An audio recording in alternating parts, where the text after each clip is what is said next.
Hola, bienvenidos a la tarde de NTN 24, el canal de las Américas. Soy Idania Chirino. Como siempre, un gusto y un compromiso acompañarles cada día.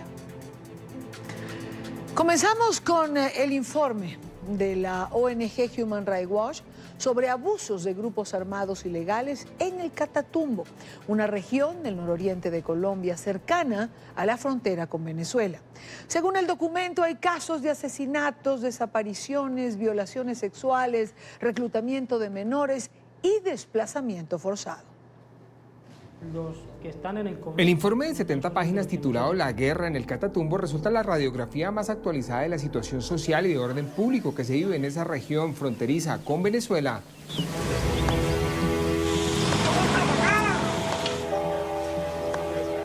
Y la investigación está delimitada específicamente en lo que ocurre después de la firma del acuerdo de paz entre las FARC y el gobierno Santos. En ese lapso, paradójicamente, se documentó un aumento en prácticamente todos los índices analizados. Ese día, pues, a raíz de una clase de educación física que estaba realizando, pues sale el balón y me fui a recogerlo. En vez de los niños ir, yo les dije que no, que yo iba. Y ahí fue cuando la mina se activó. Human Rights Watch encontró que las nuevas dinámicas entre los actores armados en la región son el principal determinante de ese problema. En la zona operó el Frente 33 de la entonces guerrilla de las FARC. Después del proceso, inició la feroz disputa. El ELN y el EPL, que se enfrentaban a la fuerza pública, se volvieron enemigos en la disputa por el control de las zonas que dejó el Frente 33.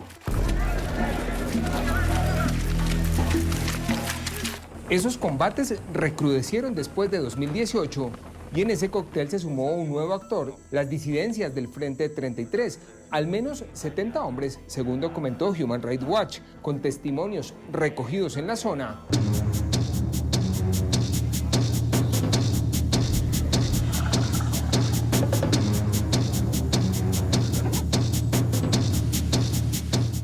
Ya eran 4 actores armados en disputa y aún faltaba un elemento determinante, la llegada masiva de ciudadanos venezolanos.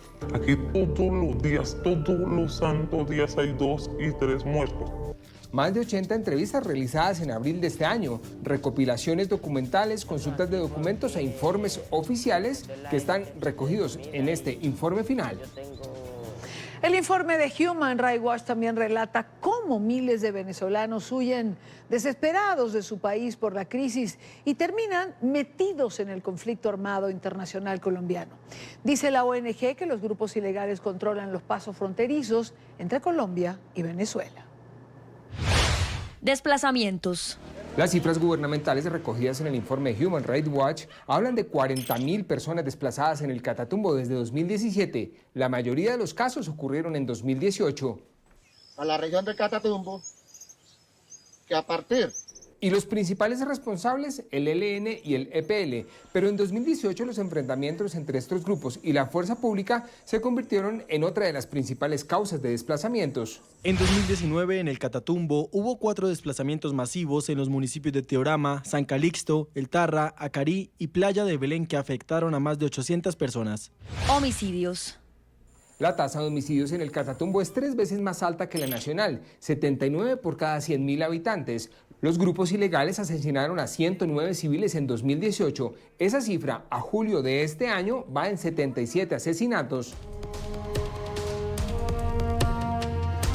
Los defensores de derechos humanos no han escapado de ese difícil panorama de violencia.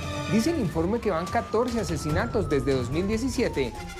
Desapariciones y secuestros. Los mesreños no tenemos por qué dejarnos atacar por la violencia.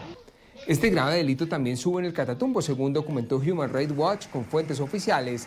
De 11 casos en 2016 se pasó a 16 en 2017 y a 24 casos en 2018. En los primeros meses de 2019, 2 personas han sido reportadas como desaparecidas. Violencia sexual. 41 víctimas desde enero de 2017 hasta mayo de 2019. Los grupos ilegales amenazan a trabajadoras sexuales en la zona. Reclutamiento y uso de niños soldados. Entre 2017 y 2018, 14 menores de edad han sido reclutados por los grupos armados ilegales en la región del Catatumbo. Se documentaron casos de niños de 12 años sometidos a este cruel delito. Uso de minas antipersonales.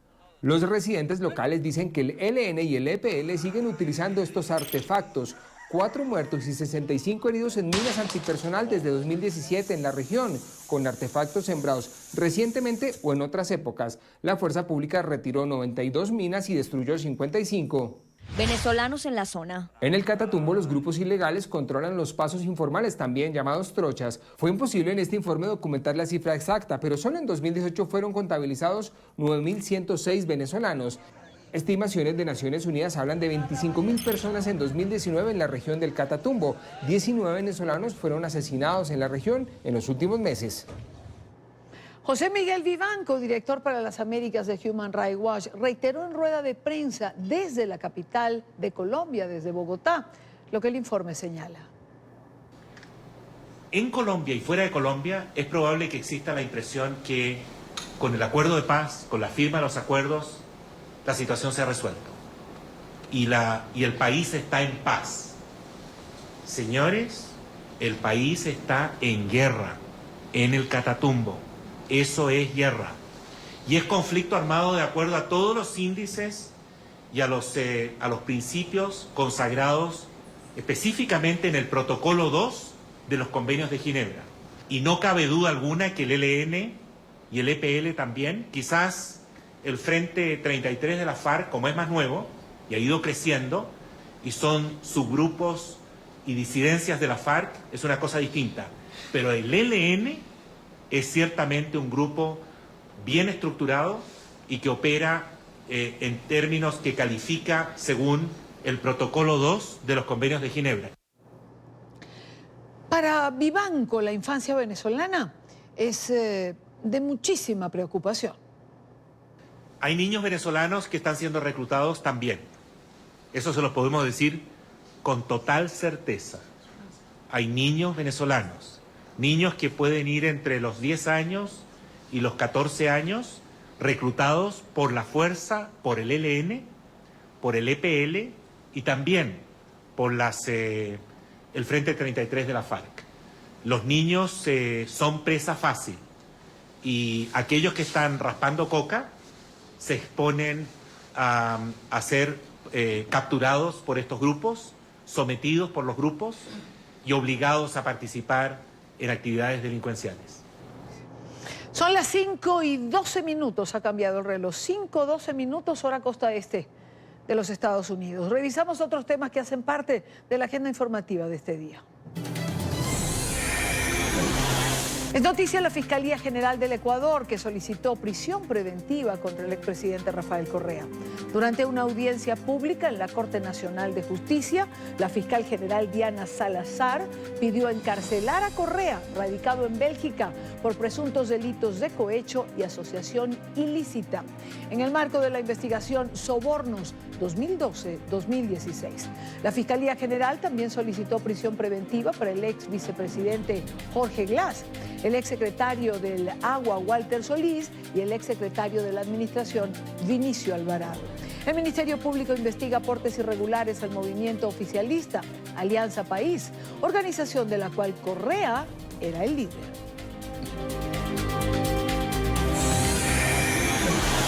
Es noticia Puerto Rico, que en menos de una semana otra vez ha cambiado de gobierno. Wanda Vázquez, quien ejercía como secretaria de Justicia, será la encargada de la isla por decisión de la Cámara Alta. Vázquez, en su primer discurso, anunció reuniones con la sociedad civil y partidos políticos para abordar la crisis política por la que atraviesa la isla. Vázquez se juramentó este miércoles en la tarde luego de que el Tribunal Supremo anulara por inconstitucional la posesión del abogado Pedro Pierluisi. Una vez completada esa radiografía y como parte de un diálogo conciliador e inclusivo, trabajaremos en todo aquello que nos une y buscaremos un consenso en todo lo que no coincidimos. Los tiempos así lo exigen. Es necesario darle estabilidad al país, certeza a los mercados y asegurar los fondos de reconstrucción.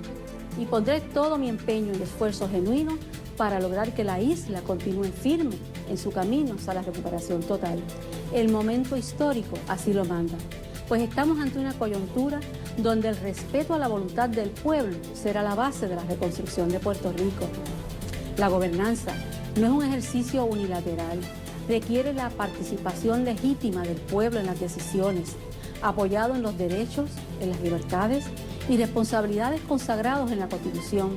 Gobernaremos teniendo siempre como norte la justicia, la igualdad y el bienestar de todos los que habitan en esta bendita isla. Hoy los puertorriqueños se preparan para nuevas protestas, ya que los ciudadanos ven el nombramiento de Wanda Vázquez como una extensión del mandato de Ricardo Rosselló, que dejó el cargo luego de semanas de movilizaciones callejeras exigiendo su renuncia. ¿Qué pasará ahora? Puerto Rico es noticia en desarrollo. Es noticia la Corte Suprema de Brasil, que suspendió en las últimas horas una orden de traslado del expresidente Luis Ignacio Lula da Silva de su celda en la Policía Federal en Curitiba a una cárcel común en Sao Paulo, en una jornada que reavivó los pedidos de revisión del caso del expresidente. Por 10 votos a favor contra 1, el Supremo Tribunal Federal decidió mantener al exmandatario en la sede policial de Curitiba hasta analizar si el ex juez y actual ministro de Justicia Sergio Moro fue parcial al condenarle por corrupción.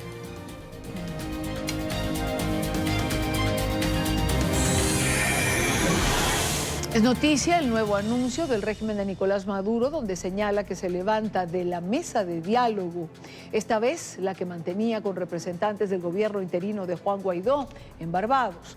Argumentó que la decisión se debe a las más recientes sanciones económicas que impuso la administración de Donald Trump y que bloquearon totalmente los activos estatales de Venezuela en territorio estadounidense. Luis Laya, en Caracas, tiene reacciones. Luis.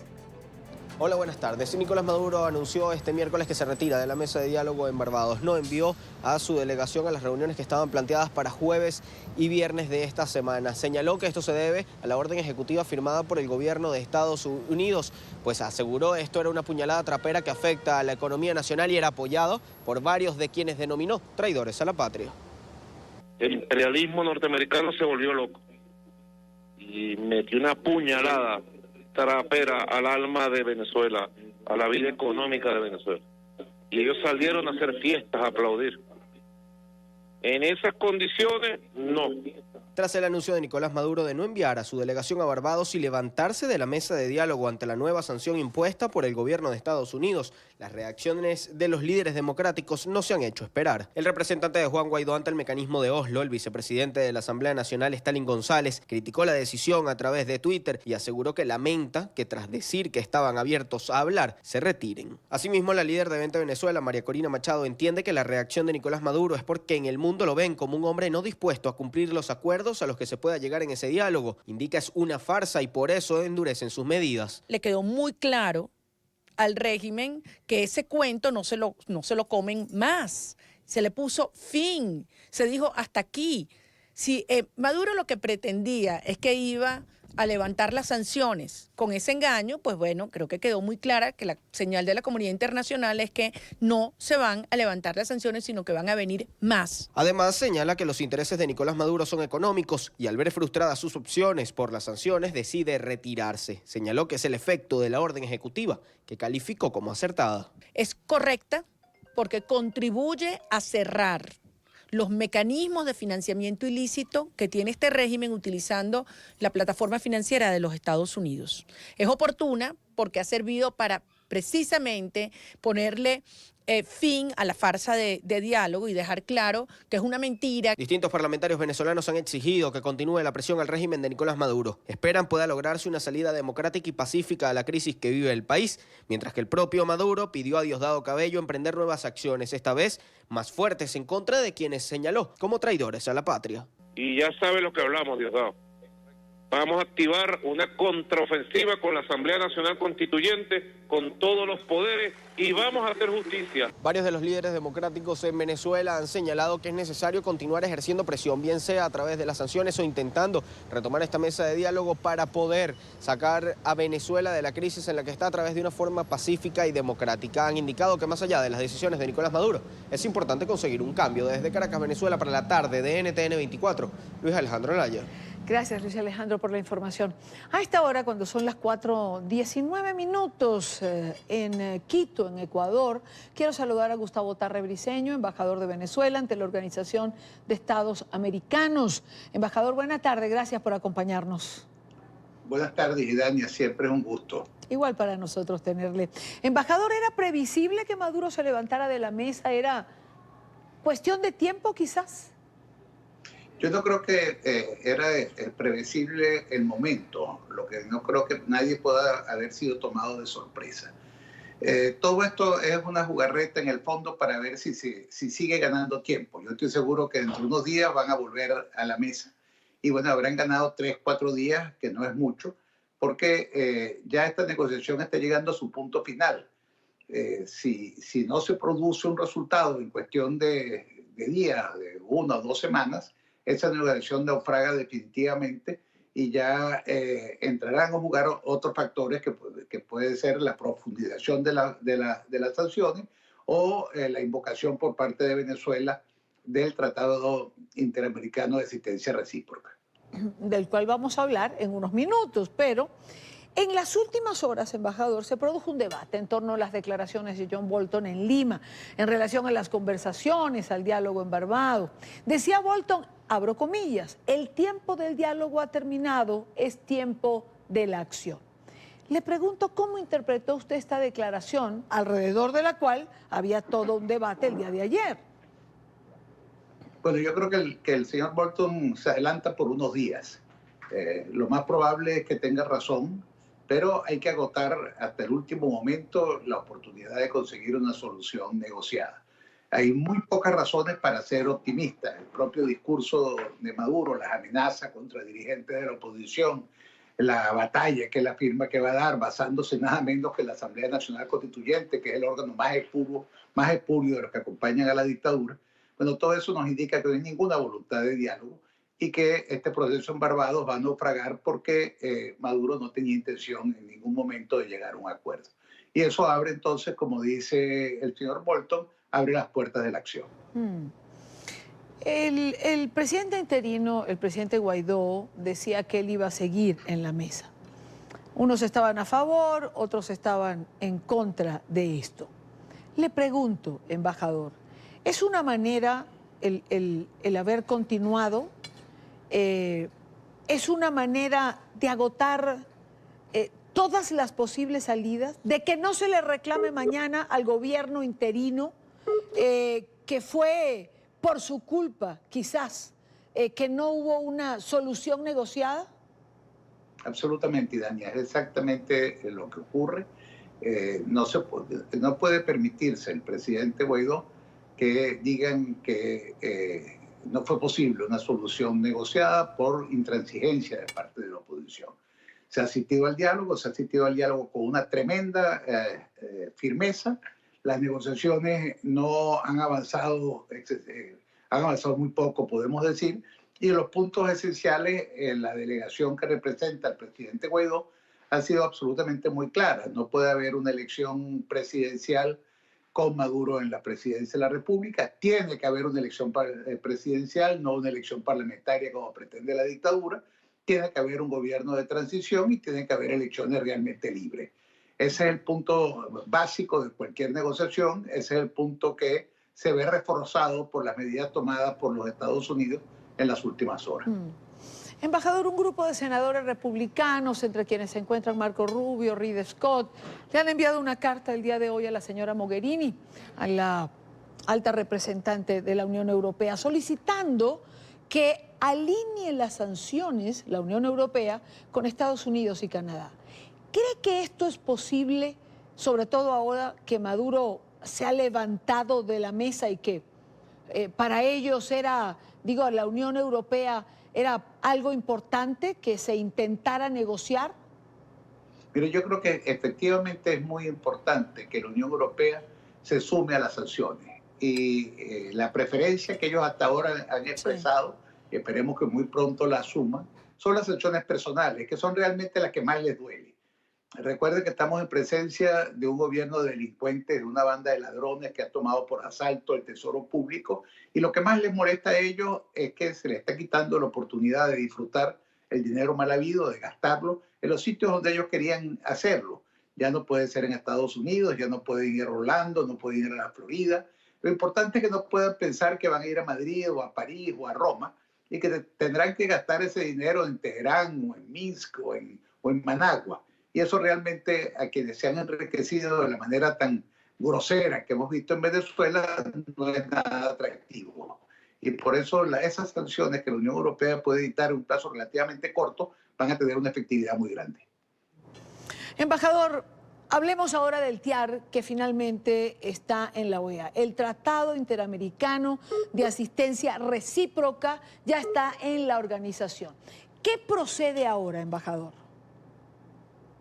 El Tratado tiene una gama de opciones. Una de esas opciones es la negociación.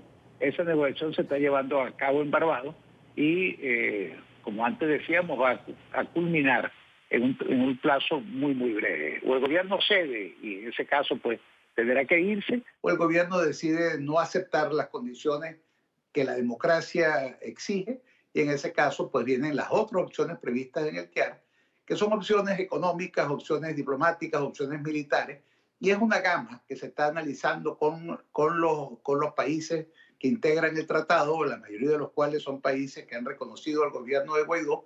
Estamos iniciando o vamos a iniciar una ronda de diálogo y de consulta con los diferentes países y en esa ronda vamos a analizar diferentes opciones que en este momento no me es posible revelar, pero que son opciones que aseguran unos golpes muy duros para el gobierno de Maduro y su caída final. Todo esto busca vincular el Tratado Interamericano de Asistencia Recíproca con el deber de intervención que existe, el llamado R2P, que ha sido reconocido por las Naciones Unidas y que obliga a los países, cuando existe una crisis humanitaria, a actuar. Bueno, esa actuación vamos a plantear que se haga por la vía del TIAR y tenemos mucha confianza de que va a producir resultados muy buenos para la democracia. Es decir, Venezuela piensa invocar el tratado. Es decir, si se comienza una ronda de conversaciones, de negociaciones con los países que integran este tratado, es porque Venezuela piensa considerar opciones que el tratado trae. Pues sin duda, Dania, y esa es la razón por la cual la Asamblea Nacional autorizó al presidente la ratificación del tratado. Es decir, esta gestión que se ha hecho con la mayor diligencia para que para que Venezuela vuelva a formar parte del tratado, tiene obviamente como consecuencia, como corolario, que Venezuela va a invocar el tratado. Embajador, una pregunta para claridad. ¿El TIAR tiene que ser invocado solo por Venezuela o, por ejemplo, puede invocarlo Colombia porque siente... Podría invocarlo otro país que considera que la paz de la región está en peligro. En todo caso, ya eso depende de la soberanía de cada uno de ellos. Yo puedo solamente hablar en nombre de Venezuela. Claro, claro. Gustavo Tarre Briceño, embajador de Venezuela ante la Organización de Estados Americanos. Embajador, un gusto tenerle siempre. Buena tarde para usted. Buenas tardes, Idania. Muchísimas gracias. Seguimos con más de la tarde de hoy. Se ha registrado una nueva baja en la administración Trump. Se trata de Kimberly Breyer, la principal diplomática del gobierno de los Estados Unidos para América Latina. La mujer de 46 años presentó su renuncia en medio de disputas internas sobre las políticas migratorias para la región. La subsecretaria de Estado para Asuntos del Hemisferio Occidental aseguró que su decisión se basó en motivos personales. Sin embargo, funcionarios aseguran que deja el cargo por las diferencias respecto al reciente acuerdo migratorio que el gobierno de la Unión Americana ha firmado con Guatemala. Breyer es la segunda funcionaria de alto rango del Departamento de Estado que abandona el gobierno en el último mes. Y hablando de inmigración, el temor a las redadas ha regresado a los Estados Unidos tras lo ocurrido en el estado de Mississippi, donde ayer miércoles ICE detuvo a 680 indocumentados, en la que se convierte en la mayor redada de la última década. Hoy son miles de extranjeros indocumentados los que temen ser detenidos y separados de sus familias. En Miami, Paola Serna tiene el reporte. Paola, buena tarde. Hola, ¿qué tal? Muy buenas tardes. Pues bien, estas redadas en Mississippi que dejaron esos 680 inmigrantes indocumentados detenidos por agentes federales del Departamento de Inmigración, pues ha traído de vuelta el temor de esta comunidad, o más bien ha hecho efectivo dicho temor, ya que desde el pasado mes de junio, cuando el presidente Donald Trump anunció que comenzarían a realizarse estas redadas, pues la comunidad inmigrante indocumentada en Estados Unidos ha vivido con el pánico de ser detenidos en cualquier momento, que se presenten redadas como la presentada en Mississippi a nivel nacional. Esto, por supuesto, ha generado una gran preocupación entre los trabajadores que día a día deben combatir este temor, ya que la vida continúa y también tienen que salir adelante y luchar por sus hijos. Bueno, por lo menos nos han parado, nos han detenido todavía. Quién sabe, vamos a ver. Más adelante, ojalá y no nos encuentren por ahí. ¿Están ustedes siempre con este temor? Sí, sí, siempre, pero ¿qué lo vamos a hacer? Así tenemos que aguantarle hasta que Trump nos dé los papeles. ¿Cuántas niñas tienen? 3. ¿Y cómo se les complica a ustedes, por ejemplo, el tema de transportarlas y demás? Pues no, lo llevamos en el carro, pero siempre andamos con miedo de que lo pare la migración, un policía, lo que sea.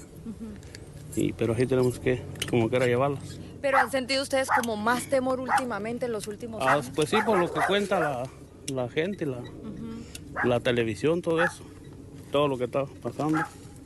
Da un poquito más de miedo, pero ahí andamos. Pues yo lo que hago mejor ya ni veo noticias y no quiero escuchar nada de lo que dice. Eso es lo que yo hago y así vivo más mejor y estoy más a gusto. ¿Tus niñas? ¿Tú tienes niñas aquí? Sí, tenemos 5 hijos aquí. Pero yo nunca les hablo de eso porque yo no los quiero espantar ni me gusta que vean las noticias porque yo quiero que ellos se sientan libres y vivan como, pues bien. Gabina, ¿qué te gustaría a ti que pasara? ¿O qué esperarías tú que pasara? Pues que nos dieran los papeles. Que haya una forma de uno aplicar para que le den los papeles, pues, para ya estar más seguros. Y les comento que la Fiscalía Estatal de la Florida ha dado a conocer un video justamente que ocurrió el pasado mes de diciembre aquí en la ciudad de Homestead, donde nos encontramos en este momento. Se ve al agente de policía Lexter Brown, el momento en el que detiene y empuja a un inmigrante indocumentado, José García, quien había sido detenido y llevado pues a la estación de policía de Homestead. A pesar de que el hombre estaba sin poderse defender, el policía lo empuja, ocasionándole también un golpe que debió ser tratado pues en un hospital.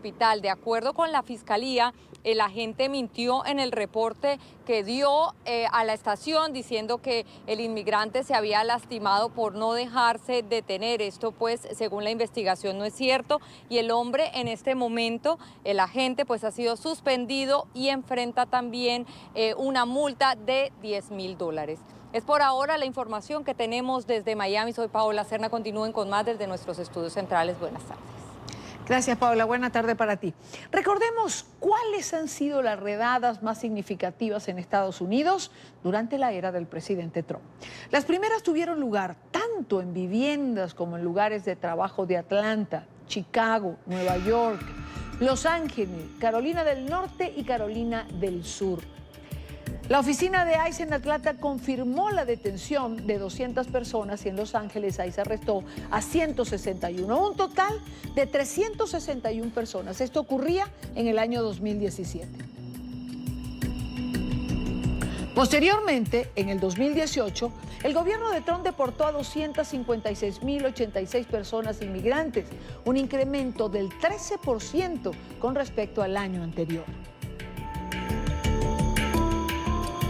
Desde el 13 de mayo hasta el 11 de julio de 2019, ICE arrestó a 899 personas que tenían orden de deportación definitiva en una estrategia llamada Operación Crosscheck.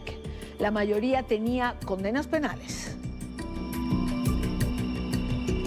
Y este miércoles, como lo mencionamos anteriormente, ICE detuvo a 680 trabajadores de 7 plantas procesadoras de alimentos en distintas localidades de Mississippi, donde existe una alta presencia de inmigrantes de origen latino. Se trata de la mayor redada de la última década en los Estados Unidos. Más temprano hoy, el canciller de México, Marcelo Ebrard, anunció que ofrecerá ayuda consular a los 107 ciudadanos mexicanos que fueron detenidos en esta redada realizadas en el estado de Mississippi. El jefe de la diplomacia mexicana anunció que se reunirá con funcionarios estadounidenses el próximo 13 de agosto para hablar sobre temas migratorios. Y ojalá. Y en esta parte del programa nos acompaña Artemio Arreola. Él es director político de la Coalición de Illinois para los Derechos de Inmigrantes y Refugiados. Señor Arreola, buena tarde, gracias por acompañarnos. Pues un gusto de tenerme aquí, de podernos invitar. Muchas gracias por compartir. Señor Arreola, indudablemente los migrantes hispanos están ante una realidad. Por un lado, la amenaza de que pueda ocurrir una situación similar a lo ocurrido en El Paso, y por el otro, estas redadas masivas en búsqueda de indocumentados. ¿Qué hacer frente a esto? Obviamente, los más vulnerables vienen siendo en este momento los inmigrantes indocumentados y más los latinos, pero cabe resaltar que los inmigrantes no solamente son inmigrantes indocumentados, no solamente son latinos, hay de todo el mundo en Estados Unidos. Por la gran retórica que el presidente ha venido lanzando desde la campaña y ahora como presidente, por eso es que se hace más vulnerable nuestra comunidad inmigrante latina, pero no es porque sea un tema único. Los inmigrantes indocumentados son de todas partes del mundo aquí en Estados Unidos, clarificando. Por el otro lado, también ha premiado el discurso de odio racial y es lamentable esta gran redada. Después de una gran masacre en El Paso, hay una psicosis, hay un miedo que no es de ahora, ha venido ya premiando por varios meses, pero después de eventos tan notorios, esto se incrementa. Por ejemplo, nosotros aquí en el estado de Illinois tenemos una línea de ayuda en la que la gente llama y le proporcionamos información y muchas veces cuando la gente está detenido, ahorita daré el número para que la gente lo tenga también. Pero te quiero decir que el día de hoy tuvimos varias llamadas y simplemente porque había agentes de policías o agentes de inmigración en diferentes vecindarios comiendo, la gente ya tenía miedo, caminando, la gente tiene miedo al simplemente verlos. Le tiene más miedo a cualquier individuo tal vez con una arma. Ese es en este momento la realidad que se está viviendo en nuestras comunidades de inmigrantes. Es decir, ¿el temor puede ser la constante en la familia hispana el día de hoy?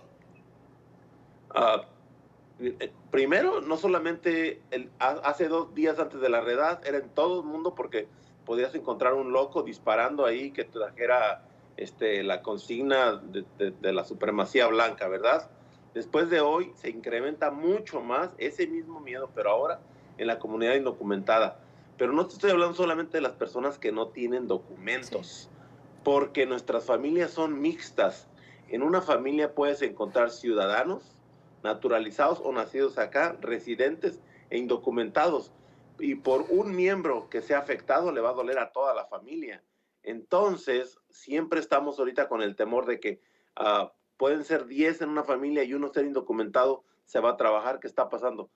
Todo el mundo está preocupado. ¿Qué nos puede pasar? Ahora, las organizaciones como la que usted representa prestan ayuda a las personas que puedan necesitarla. Eso entiendo. Es más, lo invito a que dé el teléfono, por favor, de la organización para quienes puedan llamar. ¿Qué pueden consultar? ¿Qué tipo de ayuda prestan? El teléfono que les voy a dar no necesariamente es el de nuestra organización. Es un teléfono que hemos puesto a disposición de las familias. Es el 1-855-435-7693. Lo voy a repetir. ¿Sí? Es el 1-855-435-7693. En inglés es 1-855 Help My Family. Si se les olvidan los números y de pronto andan por ahí, repartimos tarjetitas verdes y el teléfono es Help My Family.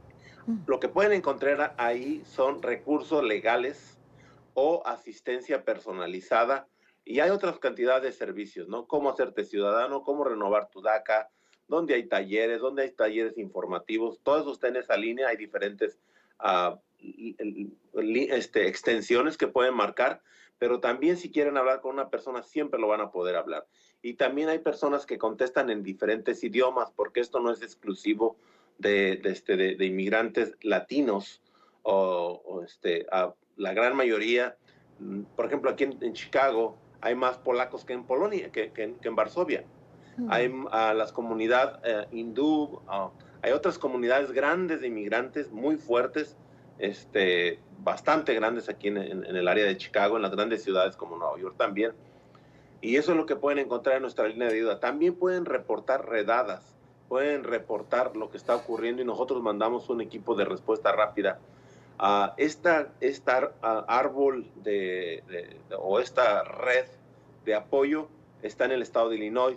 Tenemos 47 organizaciones hermanas como nuestra coalición a través del país que podemos reconectar. Por eso tal vez nos cueste un poquito más de tiempo si nos llama gente de otro estado, pero sí lo hacemos también.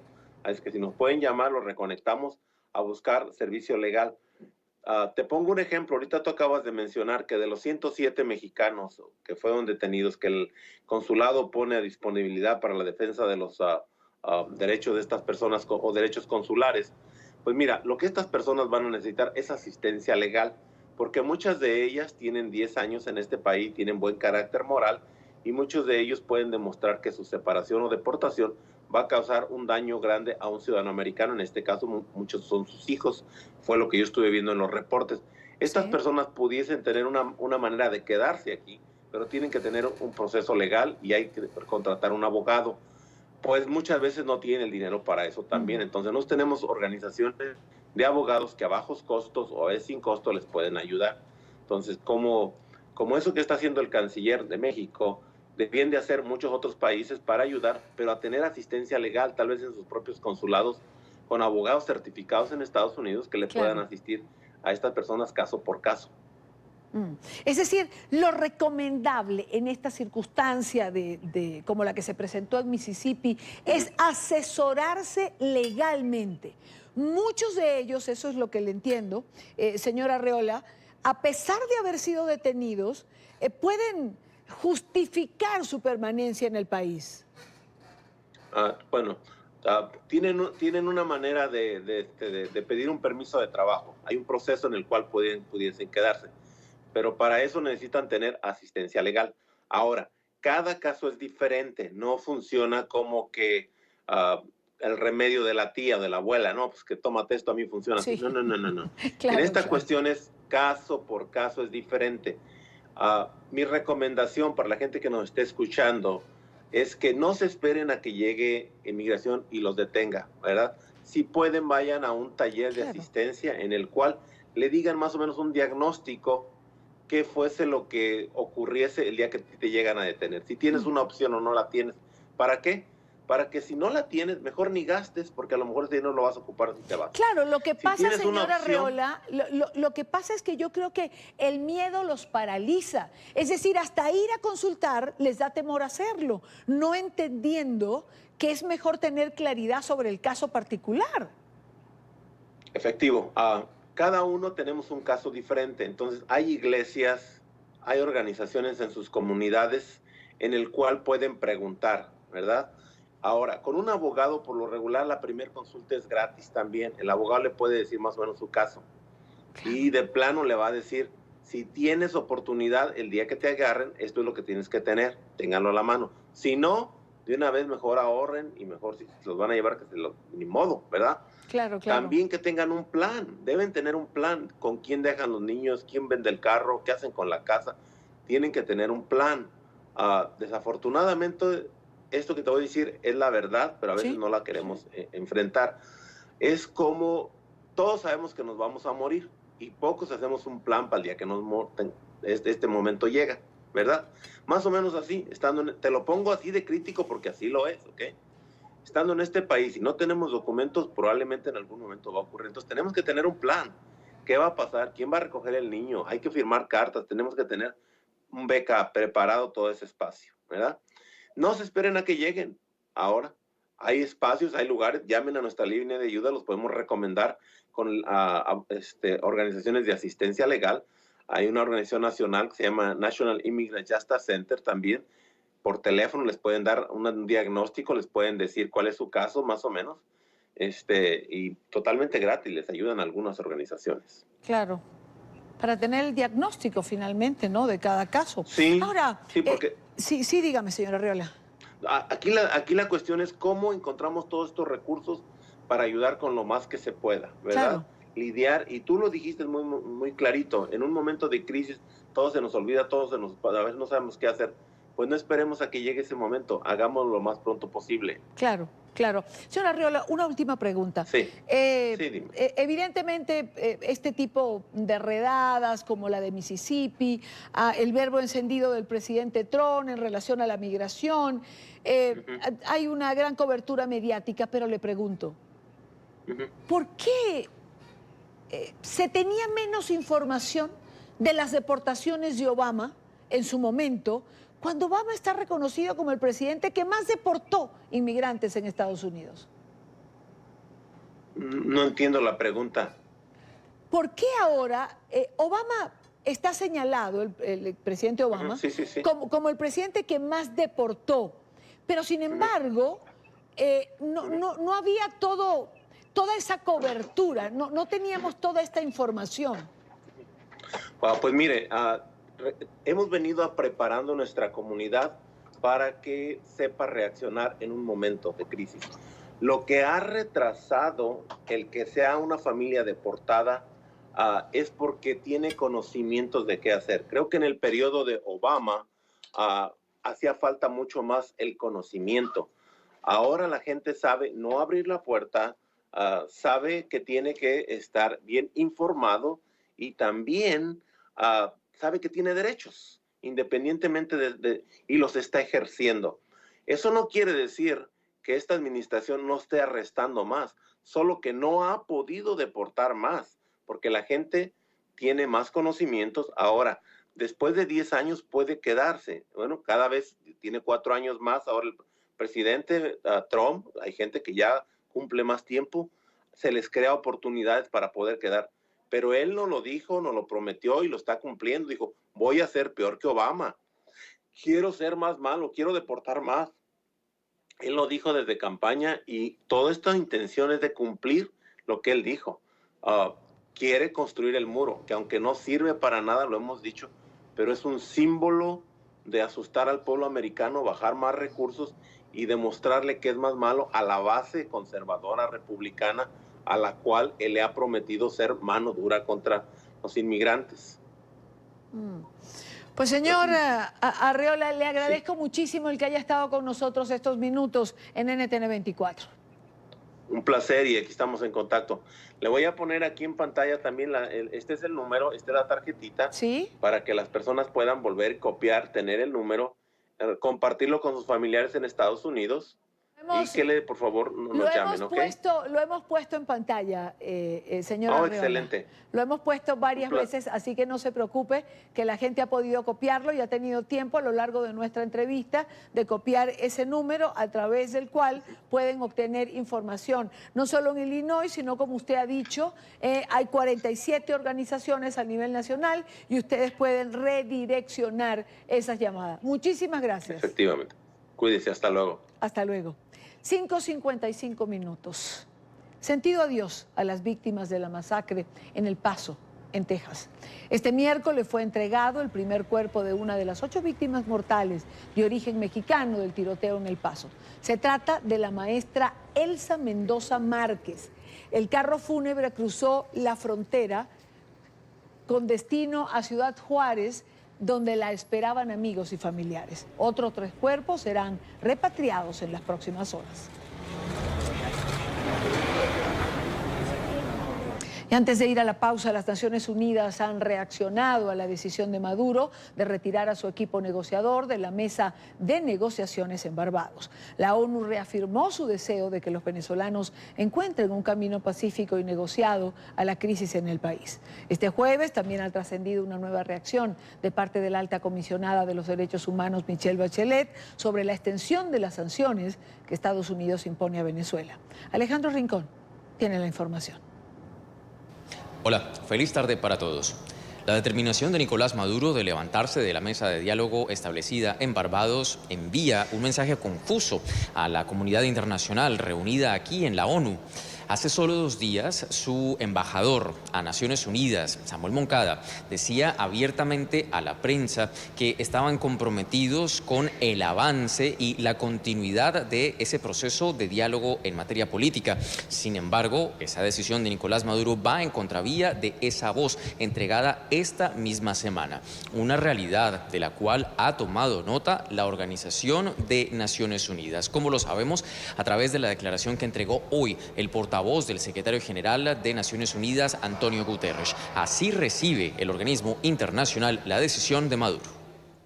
Nosotros estamos tomando nota sobre estos desarrollos y esta declaración sobre la que usted se refiere. Por nuestra parte, solo podemos establecer nuestro apoyo al secretario general y el apoyo que ha expresado a la asistencia de Noruega en Venezuela y un acuerdo negociado es urgente para alcanzar una resolución pacífica a la crisis. No solo de parte de la Secretaría General de la ONU han trascendido reacciones hoy sobre Venezuela. En el transcurso de este jueves hubo una rueda de prensa atípica entregada por el embajador encargado de Rusia ante Naciones Unidas. En ese espacio con los medios de comunicación surgió una declaración de parte de Moscú que se mantiene hasta ahora del lado de Nicolás Maduro y ha hecho un contrapeso principal a los esfuerzos liderados por los Estados Unidos con el objetivo de que haya un cambio de rumbo político en territorio venezolano. En los siguientes términos se pronunció el diplomático ruso a propósito de la extensión de las sanciones económicas impuestas por la Casa Blanca a Nicolás Maduro. No es un secreto que nosotros nos oponemos a cualquier implementación extraterritorial de sanciones bilaterales, y no creo que nosotros somos los únicos que hacemos esto. No estamos tratando de interferir cuando los Estados Unidos desarrolle o no una relación con otros países, así que esperamos la misma actitud de parte de cualquier miembro de la comunidad internacional. Eso estaría en línea con la declaración de las Naciones Unidas, así que nosotros no esperamos algo extraordinario en esta situación. Los dejo por ahora con otro dato alrededor de la extensión de las sanciones económicas impuestas por los Estados Unidos a Nicolás Maduro y que está en conexión directa con el sistema de Naciones Unidas. Desde Ginebra, la alta comisionada para asuntos de derechos humanos de la ONU, Michelle Bachelet, emitió una nueva voz sobre esta última decisión de la Casa Blanca. A través de un comunicado aseguró que está profundamente preocupada por el impacto severo que puede tener en los derechos humanos de los venezolanos esta extensión de las sanciones económicas, y además advierte que este nuevo paquete de sanciones es extremadamente amplio y no contiene las medidas suficientes para mitigar el impacto de ese castigo económico en los más vulnerables entre la población venezolana, que suelen ser los más afectados por este tipo de decisiones en materia económica. Es todo lo que tenemos para ustedes por ahora. Continúen con más en la tarde. Continuamos con más en la tarde de hoy, cuando son las 6:06 de la tarde en Venezuela. Mientras el régimen de Nicolás Maduro se levanta de las conversaciones en Barbados, miles de venezolanos siguen buscando la forma de abandonar el país. Los consulados de distintos países en Caracas están abarrotados de ciudadanos. Oliver Fernández prepara este informe. Así amanecieron los consulados de Ecuador, Chile y Perú en Caracas. Algunos duermen en las aceras de estas sedes diplomáticas. Eso no es garantía de lograr obtener la visa. Hay una lista donde tú estás anotado que están hasta el 16 de agosto que hipotéticamente nos van a aceptar y no estamos seguros. Porque una cosa que estés anotado en una lista, ¿entiendes? Y otra cosa es que tú tengas chance hasta el 16 de agosto de entrar para que entregues los recaudos, porque no quiere decir que te van a aceptar la visa. La crisis los ha obligado a tomar la decisión de abandonar el país. Es muy difícil cuando tú vas a comprar un kilo de tomate a 19.000 bolívares y tú ganas 40. Entonces es imposible para subsistir. La separación de la familia sin dudas es lo más difícil. Toda mi familia está afuera. Mi madre, mis hermanos, mi hija, mi nieto. No es fácil. De verdad que no es fácil. Para nada. Se fue hace 2 años y medio. ¿Tiene ese tiempo que no los ve? Sí. está más grande. Según la foto y los videos. Son muchas las historias y un motivo en común para marcharse, la crisis. Es el caso de José Garmendia, un joven profesional, trabaja en la administración pública. Con lo que gana es imposible vivir. Denuncia que el programa de alimentación del régimen es usado como mecanismo de control social. Vivimos vigilados y bajo una bolsa de comida que si tú te mueves por 15 días de tu casa te la quitan. La bolsa es la comida o el apartamento. ¿Ves? Entonces, aparte del sueldo que uno, cómo sobrevive uno con un sueldo mínimo, que no, y nadie le da respuesta a uno a eso. Esa es una lucha, pues. No solo la crisis obliga a los venezolanos a huir del país. Pensar distinto es un riesgo, al punto que puedes terminar en la cárcel. He sufrido persecuciones porque soy exconcejal del estado de Barinas. Me va a tocar salir, pues, tratar de cuidar mi familia, porque todos sabemos que quien está en la política y al verse al gobierno, pues es perseguido. Ruth Pedrosa es una joven profesional. Se fue a Chile a probar suerte sin visa, aunque ya la había solicitado. Hoy está de vuelta en Caracas. Le llegó un correo con la aprobación. Nos cuenta que sin visa en el país austral no es una opción. El irse, obviamente, al momento de que te vas, te estás dejando amigos, familia y es un duelo.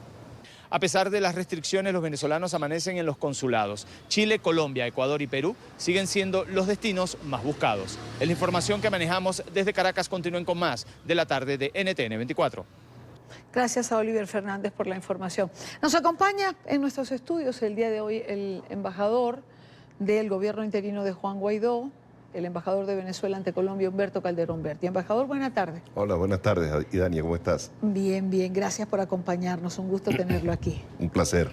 Embajador, mientras otros países de alguna manera endurecen los requisitos para los venezolanos, Colombia, por ejemplo, acaba de aprobar, por decreto del presidente Duque, el nacionalizar o el darle la nacionalidad a más de 20.000 niños nacidos en Venezuela.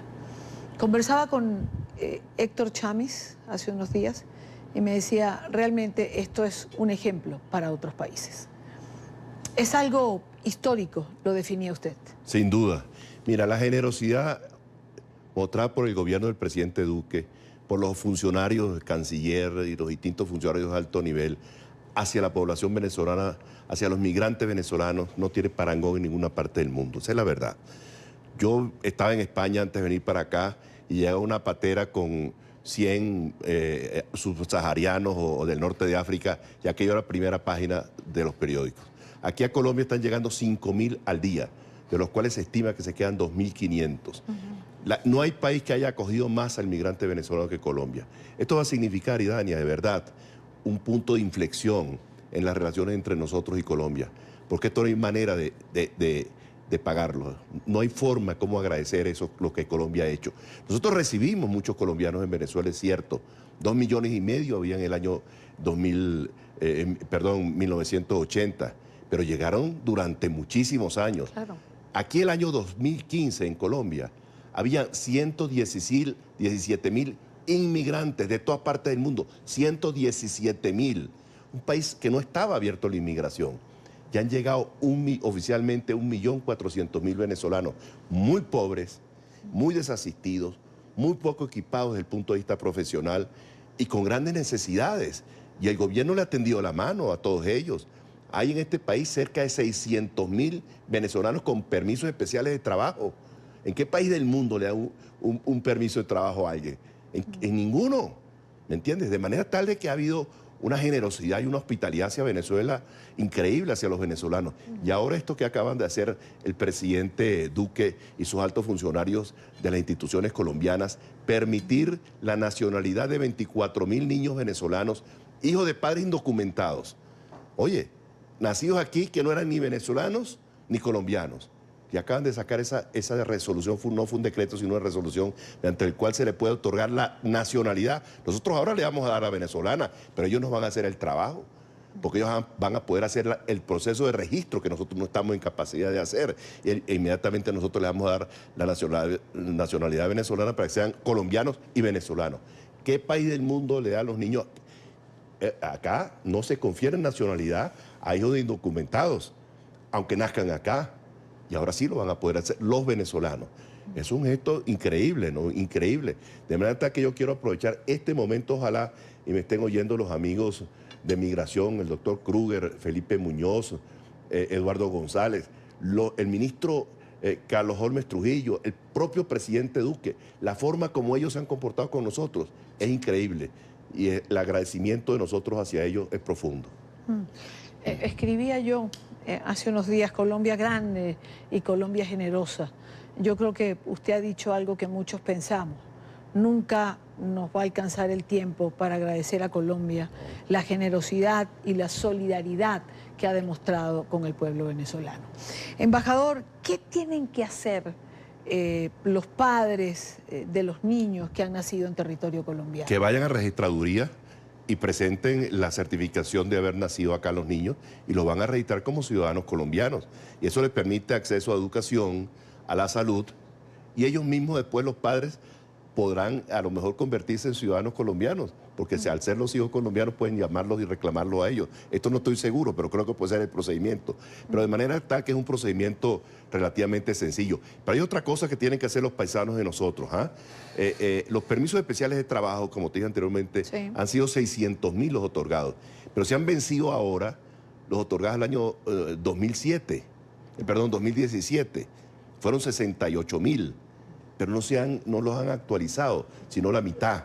La otra mitad vayan a actualizar. A lo mejor algunos no están acá, ¿no? Pero vayan a actualizar sus permisos especiales de trabajo. Venimos hace unos minutos de una reunión con el director de Migración Colombia, el doctor Cristian Kruger, que ha sido una persona extraordinariamente generosa con nosotros, no nos arregla los problemas, nos trata con tanta cortesía, con tanta gallardía. La verdad es que uno se siente como obligado con ellos. Venimos a una reunión con él y nos acaba de decir que están trabajando en otra cantidad de decisiones que yo no estoy en condiciones y estoy autorizado para explicar ni para divulgar, que van a ir en el mismo camino de facilitarle la presencia de los venezolanos acá en Colombia. Por cierto, yo les recomiendo, ojalá y lo pudieran ver, a los paisanos venezolanos, unas reflexiones que hace Cala. Sí, claro. ¿Las viste tú? No, no. No, es una cuestión extraordinaria, le llega uno al alma, de qué es lo que uno tiene que entender e interiorizar como migrante. Ojalá, y te lo voy a pasar a ti a ver si ustedes de alguna manera lo pueden poner en televisión, porque hace una serie de reflexiones. Nació en Cuba, vivió en Estados Unidos, vivió en Canadá, hoy es ciudadano del mundo. Pero mira, una cosa tan extraordinariamente humana, lo que él plantea, de que nosotros tenemos en lo más recóndito del corazón la tierra, pero tenemos que acostumbrarnos a que estamos en otros países, cumplir con las leyes, comportarnos. Eso es importantísimo. E interiorizarnos que tenemos que contribuir y respetar el país en el cual nosotros estamos viviendo. Eso es importantísimo.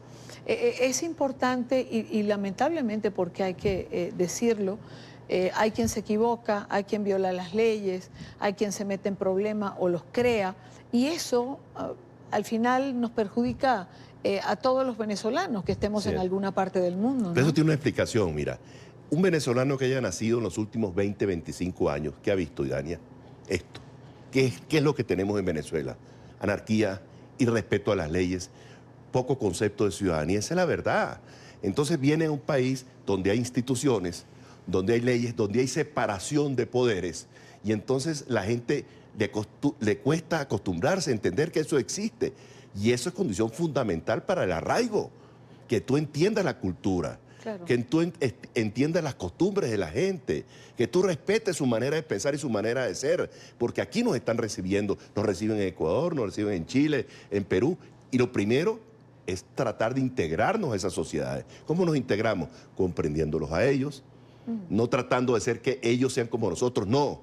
Cada quien es como es, pero nosotros comprenderlos a ellos, porque los que estamos siendo huéspedes somos nosotros. Y tenemos que respetar sus leyes, tenemos que respetar sus culturas, tenemos que respetar sus tradiciones, y eso es fundamental. Claro, ahora, embajador, Ecuador, Chile, Perú, digamos, no quiero decir complicado, pero han los requisitos los han endurecido para los venezolanos. Eso tiene una consecuencia directa sobre Colombia. Claro. Porque Colombia es el país de paso. Al tener problemas en Ecuador, en Perú, en Chile, una mayor cantidad de migrantes va a quedarse en Colombia en ese tránsito y evidentemente esto tiene un impacto. ¿Cómo hacer o buscar finalmente presupuesto que ayude a Colombia a sobrellevar esta carga? Yo creo que eso es fundamental. Naciones Unidas, el Banco Interamericano de Desarrollo, todos los organismos internacionales de cooperación deben ayudar a Colombia porque esto cuesta muchísimo dinero. Mira, Colombia es un país que tiene sus propias carencias y sus propias necesidades, eso es evidente, claro. En educación, en salud, en vivienda, mercado laboral, y llegar a 1,5 millones de personas, un país que no está acostumbrado a la inmigración. El caso de nosotros es distinto, Idania, muy distinto. Sí. Nosotros recibimos a la gente perseguida del franquismo, a los judíos que eran errantes y no recibían en ninguna parte, a millones de inmigrantes italianos, portugueses y españoles, y del norte de Europa y del este de Europa. Y después, eso fueron la posguerra. Pero después, cuando viene la época de prosperidad en Venezuela, fue el vecindario. Claro. Colombianos, ecuatorianos, peruanos, perseguidos al cono sur de las dictaduras de Chile, de Ecuador, de Argentina, de Uruguay. Lo recibimos acostumbrado a la migración. Acostumbrado, todos nosotros somos así. Es decir, no hay uno que pueda decir yo soy venezolano puro, no. Todos somos una mezcla de cosas, ¿me entiendes? Y estamos acostumbrados a un país muy abierto. El caso de Colombia era distinto, un país de montaña, un país con geografía complicada, un país con un problema de violencia en los últimos 50 años que dificultaba la movilidad. 117.000 inmigrantes había en el año 2015 y ahora solamente venezolanos 1,5 millones, eso es mucho. Claro. Entonces uno tiene que entender que Colombia tiene sus dificultades, que están haciendo un gran sacrificio y que requiere la cooperación internacional para poder sortear el problema de la migración de los venezolanos. Ahora, eso también debemos tener claro, todos los países, esto hay que respetarlo, tiene derecho a establecer su protección de sus fronteras y establecer sus reglas y tenemos que ajustarnos a ellos. Claro. Hemos visto casos, por ejemplo, que de pronto hay una gente en la frontera atacados, en la frontera con Chile. Sí. Nos han presentado varios casos.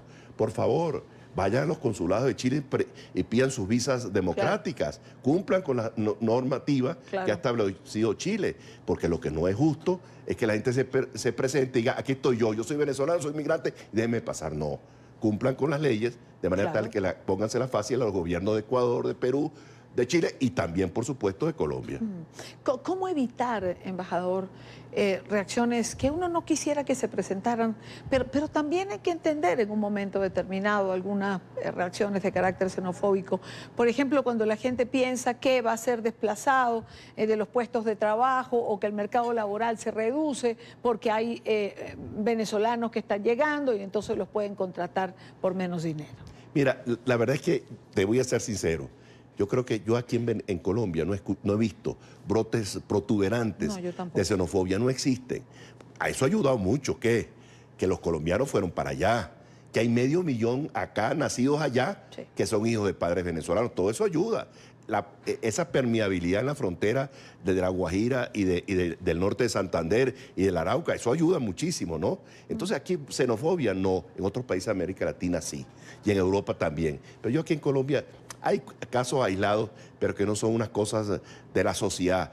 Y hemos tenido la fortuna de encontrarnos que los altos funcionarios del gobierno colombiano y en general la población venezolana ha sido bastante amplia, colombiana ha sido bastante amplia con los venezolanos. Embajador, dejando el tema de la migración, por lo menos de lo que estamos hablando, quiero preguntarle por un caso particular que es un preso de Nicolás Maduro, un preso político que se encuentra en la cárcel en Colombia, que es Antonio Batlló. 14 meses preso, más de 46 kilos, ha perdido por las malas condiciones, por la depresión. ¿Qué se puede hacer por este hombre? Hemos hecho mucho. Te cuento, aquí había un número importante de presos políticos venezolanos que estuvieron detenidos por alerta roja de Interpol. ¿Por qué? Porque invocaron allá en Venezuela para extraditarlos delitos comunes, que no eran tales. Y se pudo establecer un mecanismo con la Fiscalía venezolana, la fiscal de acá, que está acá, la doctora Ortega Díaz, se pudo establecer un mecanismo mediante el cual ellos certificaban efectivamente que estos no eran delitos comunes, sino delitos presos políticos, y se escarcelaron. Todos están en la calle, a excepción de Batiotis.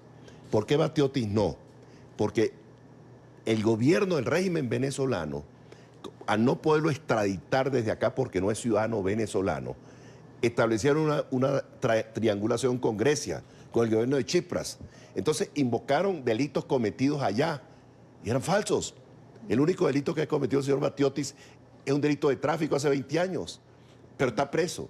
Hemos cubierto todas las instancias habidas y por haber aquí en Colombia, y el caso está actualmente en fiscalía, creo.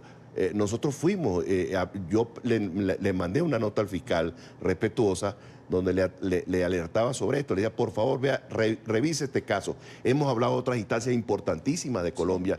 Ya lo que nosotros tenemos que hacer, y Dania lo hicimos. Estamos en eso. Yo estoy en contacto permanente con la familia del señor Batiotis.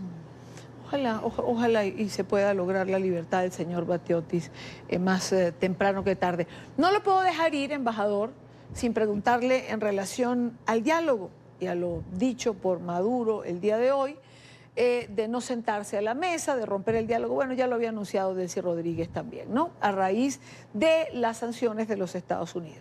Claro, yo leí y escuché la noticia y decía, bueno, pero ¿con quién está dialogando? ¿Con los representantes de Guaidó o con Estados Unidos? En todo caso, el diálogo ha creado también un debate de las distintas posiciones. Sí, es cierto, ¿no? Yo personalmente pienso que el gobierno, el régimen de Maduro, ha mangoneado, como dicen los españoles, a la oposición. La oposición ha acudido de buena fe, ¿no? A negociar de buena fe. ¿Qué es lo que ha hecho el régimen? Ganar tiempo. Y eso ha causado un malestar generalizado entre la población, eso es cierto, ¿no? Yo personalmente, y estoy hablando como persona, Humberto Calderón, sí, yo me hago pocas ilusiones con ese fulano diálogo, porque yo creo que esta gente no yo creo que no hay nadie que se haga ilusiones en relación al diálogo. Pero nadie podrá decir, sobre todo los europeos, que la oposición venezolana, que el gobierno del presidente Guaidó y que los partidos políticos venezolanos no estuvieron dispuestos a dialogar, porque sí lo han hecho. Ahora la pelota está hoy en el terreno de los europeos. ¿Qué van a hacer los europeos? ¿Van a mantener la misma posición, medio alcahueta y tolerante frente al régimen? Yo escuchaba hace rato al embajador Tarre decir, está bien con las sanciones que han impuesto a Venezuela, pero las sanciones más importantes son las personales. ¿Dónde están los corruptos venezolanos? Ya no pueden ir a Estados Unidos, ¿no? Hay muchos allá. ¿Tampoco Canadá? Ok, pero ¿dónde está el grueso hoy? En Madrid, en París, en Londres y en Roma. Hablo yo capitales, ¿no? Pero en esos países, ¿dónde están los corruptos venezolanos? ¿Me entiendes? ¿Dónde están los capitales? Allí no tienen que meterse realmente los gobiernos europeos. Y aquí en Colombia. ¿Por qué, embajador? ¿Por qué Europa ha tardado tanto en reaccionar? De hecho, le comentaba yo al embajador Tarre de una carta que hoy habían enviado un grupo de senadores republicanos, entre ellos Reed Scott y Marco Rubio, pidiéndole, se la enviaron a Mogherini, pidiéndole alinearse con las sanciones de Estados Unidos y de Canadá. Claro. ¿Por qué Europa ha tardado tanto? Por dos razones. Por tolerantes y por cómplices. Porque hay mucha corrupción en Europa. Y estos están dispuestos a lo que sea para proteger sus capitales que se han robado en Venezuela. Pero les voy a decir una cosa. Yo creo que hay que buscarlo hasta debajo de las piedras el día que haya un cambio en Venezuela. Porque no hay derecho que hayan hecho lo que han hecho. La miseria que hay en Venezuela, el hambre que hay en Venezuela, la necesidad de alimentos y de medicinas, han traficado con todo eso, Dania. Sí. Y no han tenido contemplación de ninguna especie. ¿Me entiendes? Entonces no se pueden ir lisos, como decía el Chivo Negro, ¿no? Sí. Nuestro paisano Oscar Llanes, que decía, no se van lisos, pues no se pueden ir lisos. Lisos a los que no son venezolanos e irse sin pagar nada, ¿no? Exacto. Y tendrán que pagar. ¿Se les pone el mundo pequeño? Claro que se les está poniendo pequeño, pero están utilizando todos los recursos que tienen para que no haya sanciones casualmente, porque hay mucha complicidad. Ustedes no han visto el escándalo que está formado en España con el caso del que era embajador y los familiares, etcétera, que estaban traficando con el gobierno del régimen de Maduro. Ahí está, eso está clarito. Y en muchos otros países, ¿me entiendes? Trafican con los funcionarios públicos. ¿Por qué? ¿Dónde están los 300.000 millones de dólares que se han robado la gente del régimen? ¿Dónde están? En Estados Unidos, en Europa, en Colombia. en otros países de América Latina. Eso hay que perseguirlo y hay que perseguirlo de frente, ¿me entiendes? Porque eso es fundamental para que haya un gobierno en la transición que sea un gobierno que realmente le inspire confianza a la gente. La transición, mira, es mucho más importante de lo que la gente se imagina, Idania. Yo diría más, yo iría al extremo. La democracia venezolana va a depender de los cimientos que se puedan establecer durante la transición. Si no hay unos cimientos sólidos, de gente honorable, de gente transparente, gente competente, gente sólida, y que haya una separación efectiva de poderes desde el inicio, y que la cuestión funcione y que la gente perciba que se pueden hacer las cosas de una manera distinta, no hay democracia en Venezuela más nunca. Si la transición se hace mal hecha, no hay posibilidad de democracia en Venezuela. Por eso yo insisto, cimiento sólido, de concreto armado, en la transición, para que realmente puedan surtir los efectos positivos en la población venezolana. ¿Tiene esperanza, embajador? Claro, muchísimas, muchísimas. El régimen está cercado por todos lados, está acorralado. Casualmente, por estar cercado y estar acorralado, que son capaces de hacer cualquier... Ya le iba a decir, las bestias heridas Claro, hacen daño, ¿no? Absolutamente, claro que sí. Pero bueno, hay que tener ilusión y hay que tener perseverancia y constancia. Así es. Embajador, un gusto tenerlo con nosotros Gracias aquí. a ti, Dania. No, gracias por venir. Humberto Calderón Berti es el embajador en Colombia del gobierno interino de Juan Guaidó. En esta parte del programa quiero hablar del doctor José Alberto Marulanda, el cirujano de mano, como era conocido en el Hospital Universitario en Caracas. El doctor Marulanda cumple más de un año tras las rejas después de ser detenido el pasado 19 de mayo de 2018 en el municipio Latillo, al sureste de la ciudad de Caracas. Fue detenido por la Dirección General de Inteligencia Militar.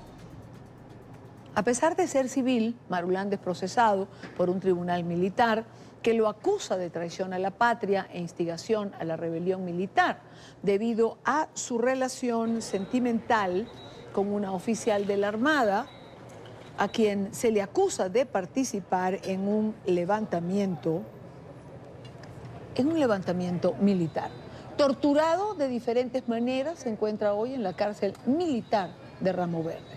Sus familiares temen por su salud, tanto física como mental. En nuestro estudio, en Caracas, nos acompaña Victoria Marulanda, hija del doctor José Alberto Marulanda. Victoria, buena tarde, gracias por estar aquí. Buenas tardes, Idania, muchas gracias por la oportunidad. Me gustaría recordar, por difícil que pueda ser, las torturas a las que fue sometido su padre, porque es bueno que nuestra teleaudiencia entienda de qué estamos hablando. Sí, bueno, a mi papá se lo llevan detenido el 19 de mayo del 2018 y lo desaparecen durante 4 días la Dirección de Contrainteligencia Militar. Durante estos 4 días nosotros no tuvimos acceso a él de ninguna manera y durante estos 4 días fue los días en que mi papá recibió torturas para obtener información acerca de una supuesta conspiración militar y querían saber también el paradero de su novia para aquel entonces. A mi papá lo asfixiaron con bolsas plásticas, lo amenazaron con arrancarle las uñas y destruir sus manos para que nunca más pudiera ejercer su profesión. Le colocaron una carpeta en la cabeza y lo golpeaban entre varios funcionarios hasta que perdía la conciencia y después le saltaban encima para despertarlos.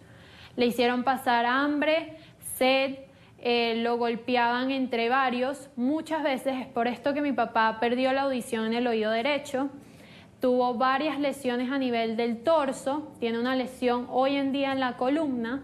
Mi papá perdió la sensibilidad en las manos porque ellos apretaban fuertemente las esposas y no le permitían que las moviera y los colgaban de las esposas.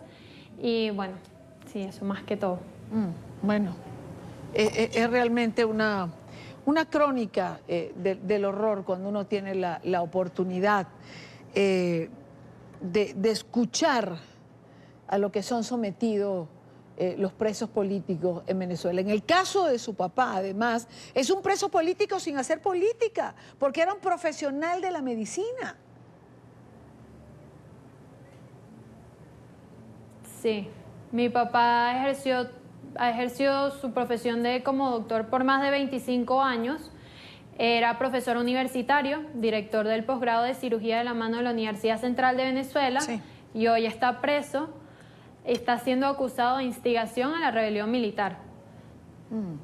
Ahora, Victoria, ¿es cierto que el médico forense cambió la experticia para que no apareciese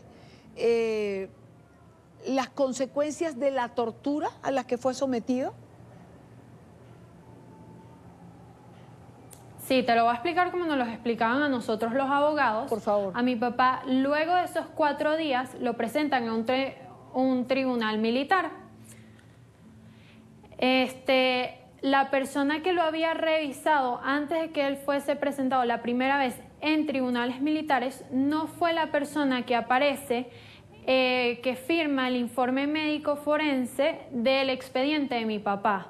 Este fue alterado, donde dice que mi papá no tiene ningún tipo de rastros de tortura, y mi papá dice que esa persona que aparece en el expediente no fue la misma doctora, porque él dice que fue una mujer quien lo revisó, no es la misma doctora que aparece en el expediente, que es un hombre, el que firma el examen forense del expediente de mi papá. Victoria, ¿cuál es el estado de su padre actualmente, física, psíquicamente hablando? Ok, mi papá hoy tiene un cuadro depresivo diagnosticado por los médicos del Hospital Militar aquí en Caracas. Tiene una tendencia suicida diagnosticada, eso lo dice su informe. Quedó sordo del oído derecho, perdió la sensibilidad en las manos, él no siente en sus pulgares y le cuesta muchísimo cerrar. Como ya te dije, está sordo del oído derecho, tiene una lesión en la columna por la cual debería de ser intervenido y revisado porque tiene muchísimo dolor, le cuesta mucho subir y bajar escaleras. Y bueno, hacia la parte emocional de mi papá es una persona que ha cambiado drásticamente desde el último día que nosotros lo vimos.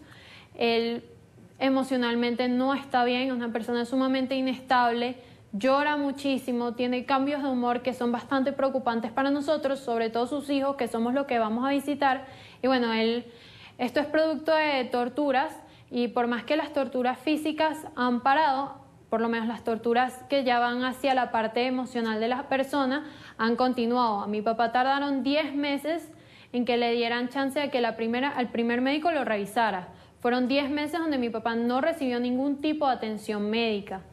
Entonces, bueno, por más que ya no lo torturan de manera física, quedan rastros, las personas cambian, y como mi papá, hay miles aquí en Venezuela que han sufrido cosas como las de mi papá y muchísimo peor. ¿Lo ves con frecuencia, Victoria? ¿Perdón? ¿Lo pueden ver sus hijos con frecuencia? Sí, nosotros tenemos acceso a mi papá todos los fines de semana, viernes, sábado y domingo, siempre y cuando que aquí afuera, en el panorama nacional, no pase nada que les haga a los funcionarios que están de guardia en Ramo Verde a suspender las visitas. Claro, claro. ¿Qué les dice su papá cuando lo ven? Él nos habla mucho acerca de que él ha conocido el monstruo desde adentro. Eso es algo que mi papá me repite muchísimo. Él no nos cuenta mucho de cuál ha sido su experiencia, sino que él nos las escribe y nosotros nos las llevamos. Él no entiende cómo él llegó allá. La verdad es que eso es algo que él repite muchas veces. Hay días que está muy de ánimos y nos cuenta de cuáles son sus proyectos una vez que salga de Ramo Verde, y hay otros días que se da por vencido, dice que ya no entiende qué sentido tiene seguir, pero bueno, eso es más que todo lo que nos dice. Claro. Victoria, en este momento, ¿cuál es su estatus jurídico? Ok, mi papá hoy está en lo que se conoce como un limbo jurídico. Como usted ya dijo, mi papá se encuentra en un tribunal militar que hoy en día está intervenido, entonces no hay avance de ningún tipo. Ellos ya pasaron de la fase preliminar a la espera de juicio, pero bueno, la fecha de juicio está todavía por pautarse. A mi papá quedó privado de libertad después de la audiencia preliminar, que fue en diciembre, y bueno, no hay avances porque como les digo, el tribunal está intervenido, la jueza que está encargada de ese tribunal está de permiso y el juez encargado no está en capacidad de procesar ningún tipo de solicitud, ni siquiera las solicitudes de recursos humanos, ni siquiera un correo de permiso, nada. Ellos no están procesando ahorita ningún tipo de solicitud, ellos están en un limbo jurídico a la espera de que la jueza se reincorpore y bueno, pueda seguir avanzando el caso. Mientras el tiempo parece detenerse, cuando escuchamos todo esto, la jueza no está de permiso, el tribunal está intervenido, etcétera, etcétera. Victoria, ¿teme que su padre pueda quitarse la vida? Es decir, que su depresión llegue a tal extremo por estar allí tan injustamente detenido que pueda atentar contra su vida. Sí. Yo creo que eso no es algo fácil que se lo digan a una hija. Que tu papá tiene tendencia suicida es algo que se dice, se lee, pero cuando uno internaliza lo que realmente significa es que hoy puedo tener a mi papá y mañana no lo puedo tener. Puede estar más ausente de lo que ya está ahorita, es que simplemente no lo tenga acá. Y eso es producto de tratos y de injusticias que han incumplido en contra de mi papá. No es algo que yo pueda solucionar, ni que podamos solucionar las personas que estamos aquí acompañándolo. Claro, claro. Victoria, ¿qué le pide a las autoridades? Es decir, ¿qué pide usted en relación al caso de su papá? Yo pido que se haga justicia. Bueno, ante todo pido la libertad de mi papá, como pido la libertad de todos los presos políticos. Pero yo lo que más deseo de corazón es que me regresen a mi papá. Mi papá ahorita está en un estado de salud bastante crítico, que bueno, es lo que nos recomiendan todos, que esté otra vez en la casa, que se pueda recuperar. Y yo creo que eso es lo que pido a las autoridades, que por favor me regresen a mi papá, que se haga justicia no solo con mi papá, sino con los cientos de presos políticos que hay aquí en Venezuela, porque sí los hay, y porque sí los torturan, y porque no vuelven a ser las personas que fueron alguna vez antes de entrar a la cárcel. Victoria Marulanda, hija del doctor José Alberto Marulanda. Victoria, muchísimas gracias por estar con nosotros, por compartir parte de la historia de su padre, injustamente preso, un cirujano. No, gracias a ustedes. Un médico apreciado y respetado por la comunidad médica y por los ciudadanos. Como bien señalas, Victoria, un preso como tantos otros, y lo único que se pide es justicia. Con aplicar la justicia sería suficiente, sería darle una salida a todo este tiempo de horror en que parece haberse detenido los casos de tantos venezolanos presos. Gracias, Victoria. Buena tarde. Igual para ustedes. Muchas gracias.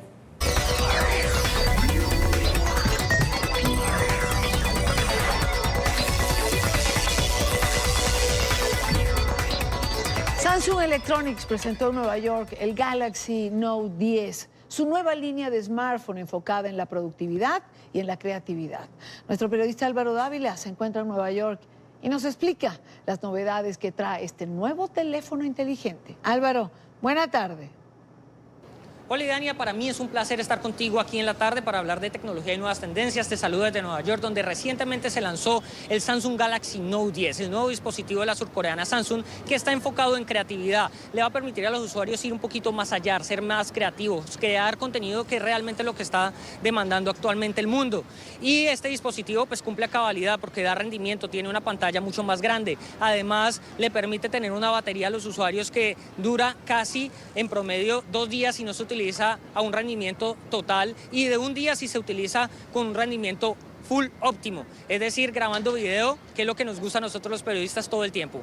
Ahora, hay un punto adicional que yo creo que hay que destacar acá totalmente y es el uso del S Pen, ese lápiz óptico que tiene este smartphone que le va a permitir a los usuarios ser un poquito más creativos y más productivos. Un ejemplo de ello, por ejemplo, ahora puedes tomar notas a través de Samsung Notes y esas notas las puedes convertir a digital, las puedes además exportar a Word o a un PDF, lo que te va a agilizar mucho más el trabajo. Y ahora bien, llega una segunda característica que me pareció muy interesante y es que le va a permitir a los usuarios grabar video y sonido. Generalmente encontramos que los smartphones te permiten grabar la pantalla o capturar la pantalla incluso a través de aplicaciones, pero no te permiten grabar el audio. Y eso genera, digamos, un problema a la hora de producir. En esta ocasión, con este nuevo smartphone, nuevo teléfono inteligente, se va a poder utilizar tanto el audio como el video y esto va a ser muy interesante, por ejemplo, para los bloggers, para los youtubers, incluso para nosotros los periodistas cuando queramos contar una noticia o incluso queramos hacer un tutorial o una explicación de algún contenido.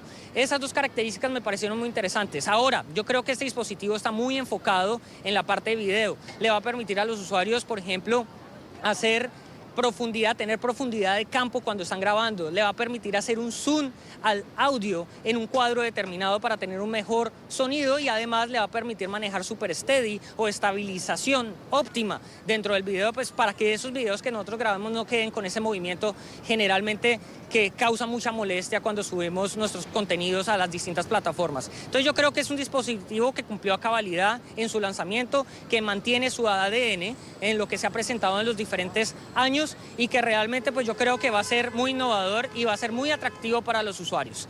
Me despido desde aquí, desde Nueva York, y Dani, espero que esta información te haya gustado, que nuestros televidentes hayan disfrutado y espero próximamente mostrarte este dispositivo allá en nuestros estudios internacionales.